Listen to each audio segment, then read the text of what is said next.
अब 1950 में पहला बड़ा सैलाब आता है जी। 1950 में पहला बड़ा सैलाब आया, हजारों जाने जाए होंगी।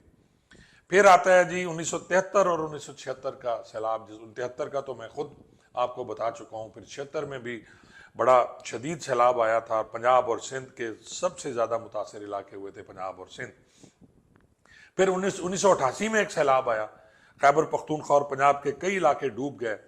ये 88 वाला सैलाब मेरे ख्याल में बहुत शदीद सैलाब था। फिर 1992 का सैलाब सुपर फ्लड कहलाया। आज़ाद कश्मीर और पंजाब में शदीद तबाही हुई। और फिर नाजरीन 2010 का सैलाब पाकिस्तान की तारीख का सबसे बड़ा सैलाब था, जिसने लाहौर को, दरिया रावी को भी मुतासर किया और उसमें बहुत तबाहियाँ हुई। और एक तबाही मुल्क में, यानी पूरा मुल्क, एक तिहाई मुल्क जो है वो पानी में डूब गया। 2 करोड़ से ज्यादा लोग मुतासर हुए। ये 2010 का सैलाब था। और फिर नाजरीन 2011, 2012, 2014 लगातार बारिशों और दरियाई बहाव की वजह से बड़े बड़े पैमाने पर नुकसानात हुए।